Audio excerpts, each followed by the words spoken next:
com o apoio do Sindicato Galópolis. Você não sabe onde fazer seu plano de saúde?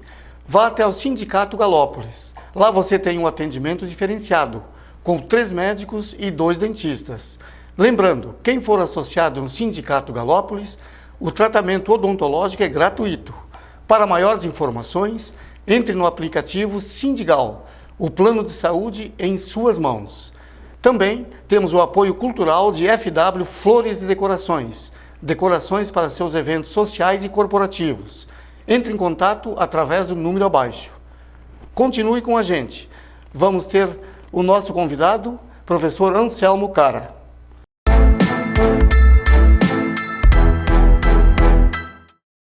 Olá, tá querendo uma renda extra ou tá precisando trabalhar de casa? Eu tenho para você uma excelente oportunidade. Venha trabalhar no marketing digital. Aqui você consegue trabalhar de qualquer lugar, a qualquer horário, usando apenas o seu celular. Quer saber mais? Me siga no Instagram.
Hoje estamos com o nosso convidado, Anselmo Cara. É uma honra e uma alegria estar recebendo o professor Anselmo Cara, que vai falar sobre a modalidade Karatê. Bem-vindo, professor. Muito obrigado, Gilmar. A gente já se conhece há muito tempo, né? E mais do que isso, eu faço Karatê já há 46 anos, então é um assunto que eu domino completamente, né? Eu sei todas as histórias do Karatê de Caxias, estaduais e até... Eu vou te falar ultimamente pelas leituras até mundiais, como o cenário vem se modificando nas modalidades de competição dos países que mais estão ganhando, esse tipo de coisa. Excelente, professor, excelente. Como foi a sua carreira, o seu início como atleta? Com quantos anos começaste a treinar? Eu comecei a treinar com 8 anos de idade, né? Eu fui aluno do professor Juarez Rocha, na Corpo Meu, era o início, né? Ainda na Pinheiro Machado começou. Aos 16 para 17 anos, então, eu fui convocado a primeira vez para a Seleção Gaúcha, né? Ótimo. E logo depois veio a minha faixa preta, eu tinha uns 18, 19 anos. E começou a carreira na Seleção Gaúcha, os treinamentos em Porto Alegre, enfim. E aos 25, 26, daí fui convocado para a Seleção Brasileira. Daí começou toda uma outra história de treinamentos, né? Aos 27 eu fui no meu primeiro Mundial na Grécia. Ótimo. Onde daí eu fiquei em 5º lugar, né, na competição. E os treinamentos começaram a ficar mais, eu vou te dizer, mais profissionais. Com certeza, porque a nível mundial muda tudo, né? Porque eu comecei a treinar daí em São Paulo, daí eu não treinava mais aqui, né? Eu viajava a São Paulo periodicamente, a cada 2, 3 meses. E em 97 fui uma outra competição nos Estados Unidos, daí fiquei em 2º lugar na categoria. Opa! Daí já teve um avanço grande.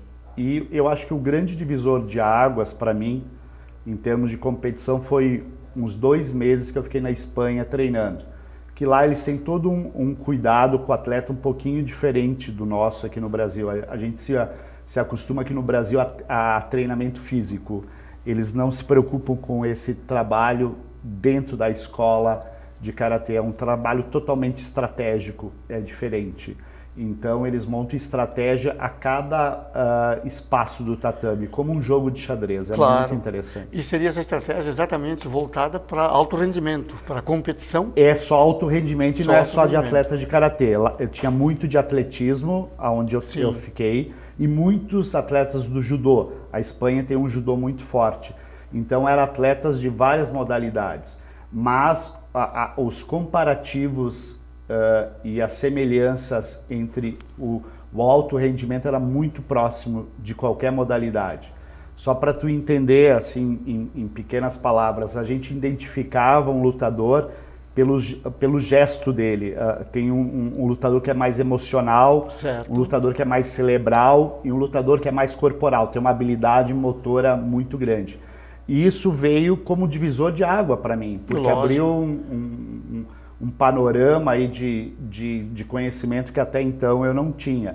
Então, basicamente, tu tá lutando, tem uma risca inicial, o próprio início do lutador, tu já sabe se ele tem uma tendência a um emocional, ele já vai vindo atacando. Sim, sim. E daí tu começa a trabalhar as deficiências desse lutador emocional. Ele geralmente tem uma defesa péssima, mas tem um ataque maravilhoso, porque ele tem um ímpeto de ataque muito agressivo e tu começa a trabalhar. Então tu tenta eliminar os primeiros minutos da vontade dele para ele perder aquele ânimo, aquela força para depois tu combater com ele.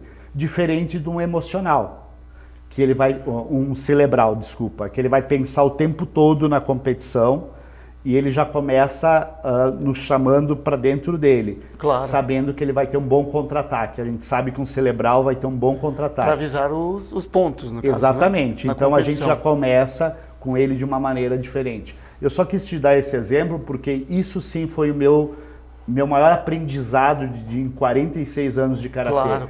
Porque eles treinavam meia hora e treinavam estrategicamente mais 2 horas. Sim. Diferente do Vários Brasil. fundamentos, né? Vários fundamentos. A cada canto da quadra tinha uma estratégia diferente. Então, na posição que eu estava dentro daquele quadrado da quadra, que é 8x8, eu tinha um time para fazer e eu tinha um processo para fazer. Se eu fizesse diferente, pode ser que eu não tivesse êxito. Eu teria que fazer exatamente o que eles me pediam. E isso eu sofri muito para me acostumar. Claro. Porque o latino, o brasileiro, o argentino, o uruguaio tem um ímpeto muito grande. A gente é muito emocional.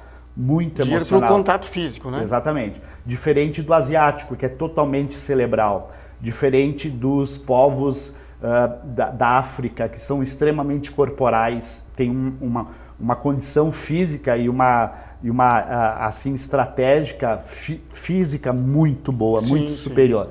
Então a gente teria que se adaptar. Então, talvez esse foi o meu grande desafio de eu me controlar, o meu ímpeto e montar a estratégia. Um grande aprendizado, né? Eles queriam, né? Então, eu acredito que foi aí que começou a realmente o meu karatê. Podemos dizer que é um trabalho bastante psicológico também, né? Só psicológico. Só psicológico, Eles tinham nutricionista, mas tinham uns 8 psicólogos e um monte de aparato que nos davam apoio total. Eu, infelizmente, claro, pela condição financeira, eu não pude ficar a minha vida inteira treinando lá, mas esses 2 meses onde eu pude foram excelentes para mim, né? Excelente. Daí eu voltei, em 2001, eu fui a Frankfurt, na Alemanha, perdi na primeira luta, já voltei para casa. Na primeira, viajei 18, 20 horas, perdi na primeira luta, voltei para casa. E a minha melhor competição foi no Japão, onde tinha 89 países, uma competição extremamente acirrada. Eu lutei no primeiro dia o campeonato universitário japonês, que era um convidado estrangeiro de cada país. Eu me propus, lutei, eu fui até o final da minha chave e daí eu fui desclassificado com um excesso de contato. Certo. Peguei um japonês bem mais magro do que eu, menos peso, e ele passou muito mal no kotô com uma pancada que eu dei e me desclassificaram. Daí no outro dia eu fui até as quartas de final no meu peso, 75. Opa! E eram 80 atletas quase nessa categoria, era atleta mediana, né? Então muito atleta. E eu fui até as quartas de final, perdi para um cara da Dinamarca, Sim. 1 minuto de luta ele estava me ganhando de 4-0, daí alto rendimento assim é impossível reverter. Sim, de reverter. Eu tentei reverter, fiz 2 pontos, mas daí ele me fechou a luta com uma facilidade enorme e ele foi à final e perdeu para a França, mas enfim, eu fui no máximo aonde eu podia. Lógico. A gente quando é jovem tem a nítida sensação que vai ganhar todas as competições e que é um super-herói. Chega numa idade, a gente tem a nítida confiança até onde eu posso ir. Sim. E para mim, eu saí do campeonato muito satisfeito, porque era o meu limite. Claro. Mais do que aquilo, eu vi Fez que o melhor, né? Os atletas que foram adiante eram muito superiores a mim, até pela condição de treinamento, de patrocínio muito melhor. E perfeito. E no outro dia, no terceiro dia de competição, eu lutei o Open. O Open é um campeonato sem peso, né? Então, certo. Tipo um absoluto. Foi a pior escolha da minha vida. Sim. Eu peguei muita gente grande, Sim. Porque eu peguei um cara da Sri Lanka, minha primeira luta, ele tinha 2,10 metros, era um gigante, e foi uma luta muito difícil para mim, porque não encaixava meus movimentos nele, ele muito grande. Sim. E daí eu perdi para ele, mas foi, enfim, uma experiência boa. Foram 3 dias de competição talvez para mim foi a minha melhor competição. E também é bom porque vai lutar assim com atletas de condicionamentos físicos, de genética, de estruturas diferentes, né? Todos eles são diferentes. O europeu tem uma envergadura muito grande, são atletas magros e altos, a minha categoria era até 75, mas pessoas muito altas para a minha categoria, né? E uma experiência legal. Daí em 2007 para 2008 eu parei de competir. Nesse tempo aí eu ganhei vários campeonatos brasileiros. Da modalidade Vadô eu ganhei 10 campeonatos seguidos, campeonato catarinense, porque eu já não fazia mais parte do Rio Grande do Sul. Certo. Eu saí jovem daqui. E a sua modalidade de dentro do karatê, qual na verdade tem estilos no karatê. Uhum. Só que tem 5 que são reconhecidos pelo COB, certo. Que é uma competição única, é a mesma competição, apesar dos estilos diferentes. Certo. E tem as competições só do teu estilo, né? Então as competições são paralelas, mas pelas federações e pelo COI, o Comitê Olímpico, é reconhecido as 5 modalidades numa única competição. Uma única competição. E daí eu me mudei jovem para Santa Catarina, tinha patrocínio da Universidade Federal de lá e da Prefeitura de Florianópolis, onde eu ganhei os 6 jogos abertos, que é o mais importante para eles do calendário. Do calendário, eles me contrataram para isso. Sim. Na minha categoria. Parei de competir e há 2 anos atrás, então, numa dessas reuniões de ex-atletas, eles botaram que eu deveria competir ainda, né? Eu falei, não tô longe disso.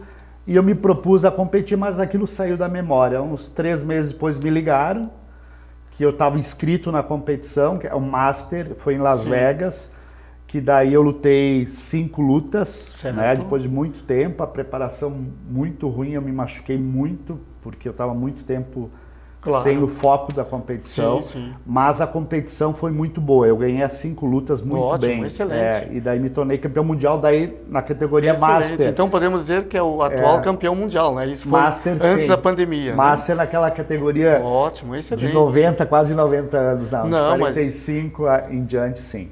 O importante, né, professor, é a gente salientar, independente da faixa etária, é a competição e o título de campeão mundial, né?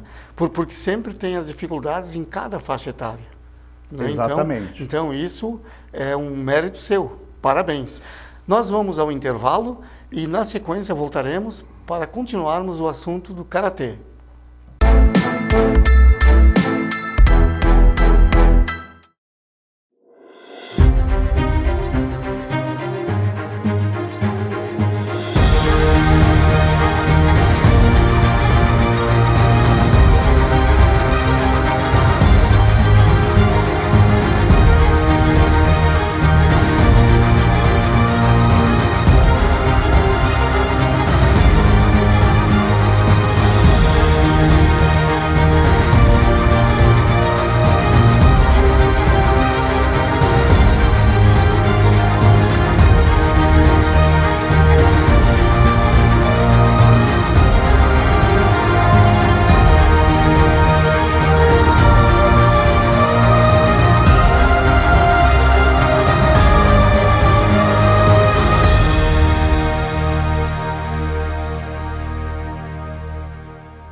paisagem em paisagem, pelas trilhas do país. Mergulhar, lavar minha alma, viajar e ser feliz. Vem comigo! Na areia e no mar, ou numa cachoeira, na fauna e no ar, no verde da bandeira. Eu sempre vou achar alguma beleza. Meu Brasil é gigante. Viaje pelo Brasil, gigante pela própria natureza. Ministério do Turismo, Governo Federal, Pátria Amada Brasil. Olá! Tá querendo uma renda extra ou tá precisando trabalhar de casa? Eu tenho para você uma excelente oportunidade. Venha trabalhar no marketing digital. Aqui você consegue trabalhar de qualquer lugar, a qualquer horário, usando apenas o seu celular. Quer saber mais? Me siga no Instagram.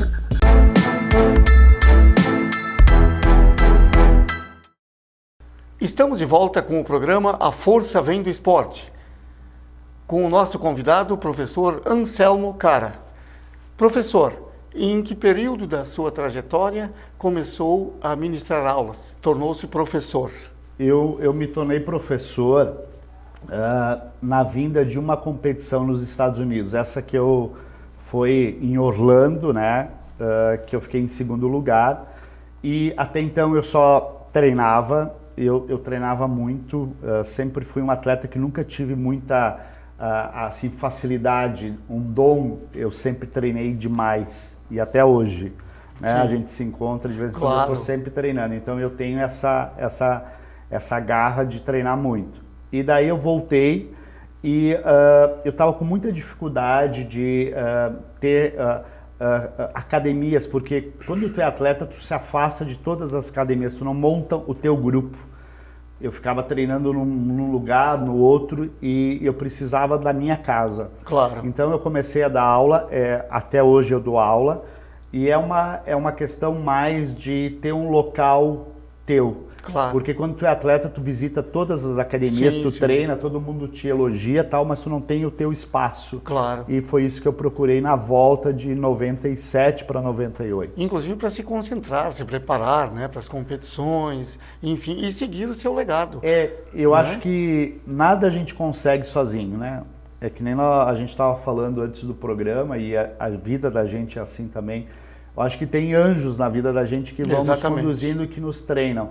E eu tive pessoas que me ajudaram muito na questão de competição, né? Uma das pessoas, o Juarez, que me iniciou como professor, depois o Geraldo, que era o técnico da seleção brasileira. Sim. Mas eu tive, nesse período, duas pessoas que treinaram todos os dias comigo, né? Treinavam, que era a Sheila Bortagaray. Sim. E o Agimilton. Então certo. Eles treinavam todo dia comigo. Claro. E aí dão aquele suporte, né? Eles me deram aquele suporte. Então eu devo 100% do que eu sou a eles, né? Claro. Com certeza. Exatamente. Isso é muito bacana, é muito legal salientar, porque a gente tem que fazer a nossa trajetória, a nossa jornada, mas nunca esquecendo quem ajudou a asfaltar esse caminho, a fazer com que esse caminho se tornasse possível. E isso é uma das qualidades primordiais, e vou lhe dar os parabéns pela sua gratidão e reconhecimento, porque na verdade nós nunca chegamos a lugar nenhum sem apoio, sem ajuda. Sozinhos nós vamos até um limite, mas se não tivesse essas duas pessoas treinando diariamente, como salientou, talvez não, com certeza não chegaria tão alto na sua carreira de atleta e também como professor, né? Eu não tenho dúvida disso que tu está falando, porque foram duas pessoas que fizeram parte da minha vida muito tempo e eram também um espelho para mim, né? Porque eu sempre fui uma pessoa mais tranquila e muitas vezes na competição tu precisa ter um plano B, tu entendeu? Claro. Eu não posso ser tão tranquilo assim, tem competição que exige um extremo maior. E eu nunca fui uma pessoa de extremos. E eu tinha uma companheira, a Sheila, que era extremos. Sim. E eu me espelhava muito nela por isso, né? Ela conseguia chegar ao máximo dela no extremo de trabalho físico, de trabalho técnico, porque ela tinha esse ímpeto emocional muito forte. Eu precisava disso. Então eu não tenho dúvida do que tu está me falando. Eu devo Claro. todo o meu karatê a essas pessoas, todos. Ótimo, ótimo. E seus alunos? Formou alunos também de competição no decorrer da sua trajetória? Nós formamos muitos alunos, né, de competição. Uma época a gente levava eles muito a competições estaduais, ganhamos 5 ou 6 vezes o Campeonato Gaúcho, até então era Porto Alegre que ganhava, Sim, e nós sim. sempre ganhávamos. E com o tempo é difícil tu viver do karatê, ou tu dizer para uma pessoa, desiste da tua carreira e foca no karatê, porque chega um Claro. momento que é um divisor de águas. Exatamente. Que tu vai ter que decidir, ou tu parte para a carreira de karateca e vai ter que abdicar de várias coisas, ou tu vai ser um profissional, um médico. Então Sim. nós tivemos alunos excelentes na fase infanto-juvenil, juvenil, mas chegou nesse momento adulto Claro, claro. que houve uma certo desencaixe. Os 3 melhores atletas hoje são os 3 médicos, e é uma escolha profissional Sim, sim. louvável, né? Claro. E era difícil tu dizer para ele não continua. Então eu tive sorte de eu ter o ímpeto de competidor, né? Não é uma coisa minha. Então eu sempre levei o karatê muito a sério, mesmo trabalhando paralelamente. Mas tem pessoas que não conseguem fazer isso. Na seleção brasileira, só eu trabalhava numa empresa. Todos os demais eram atletas. Sim, sim. Ninguém os demais trabalhava. treinavam, Eu né? consegui conciliar nesse período todo essas situações. Então, sim, nós formamos muitos atletas juvenil, infanto e adulto, não muitos que Certo. tivessem assim um ímpeto para ser campeão brasileiro seguir, né? e tal. E até porque o Estado é bem deficitário nisso, Claro, é claro. horrível aqui a questão de patrocínios, Exatamente. de organização. Isso muito nós ruim. estamos falando de uma forma geral, porque todas as modalidades, praticamente, a não ser o futebol, não se tem apoio, como realmente teria que ter, né?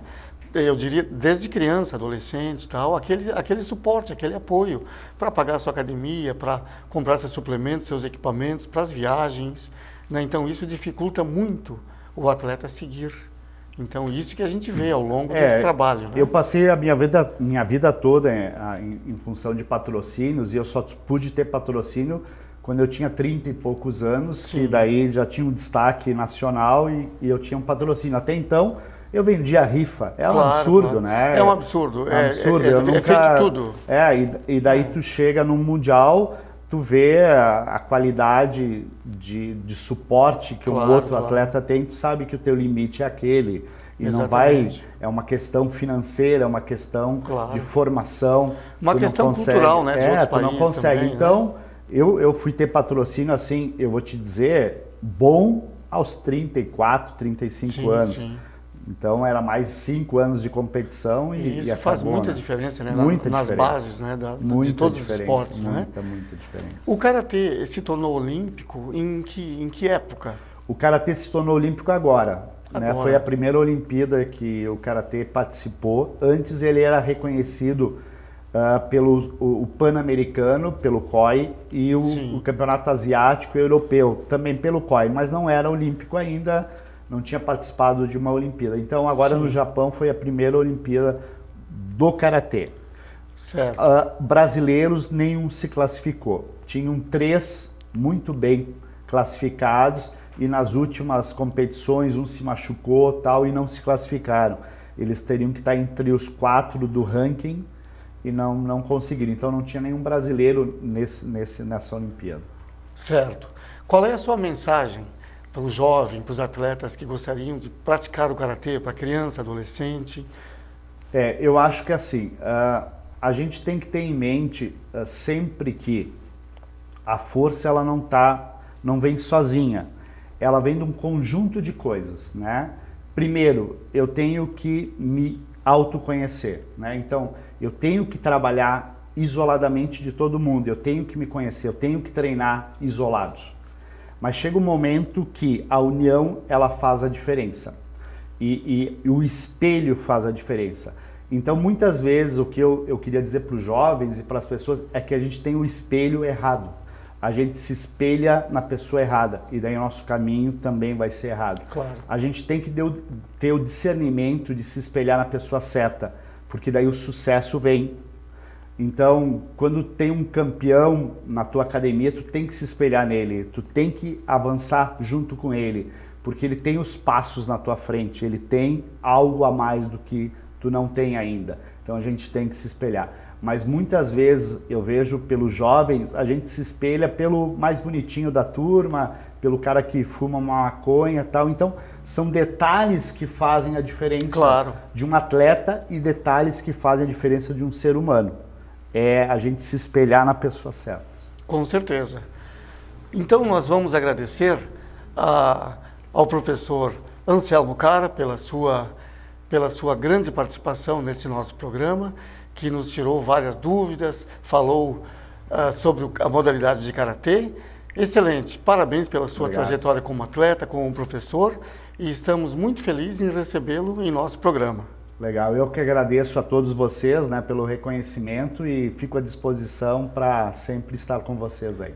Parabéns e obrigado, professor. Com o apoio do Sindicato Galópolis. Você não sabe onde fazer o seu plano de saúde? Vá até o Sindicato Galópolis. Lá você tem um atendimento diferenciado, com 3 médicos e 2 dentistas. Lembrando que o tratamento odontológico é gratuito. Para mais informações, entre no aplicativo Sindigal, o plano de saúde em suas mãos. Estamos também com o apoio cultural de FW Flores e Decorações. Decorações para seus eventos sociais e corporativos. Entre em contato através do número abaixo. O programa de hoje chegou ao final. Continuem assistindo os programas da TV Caxias.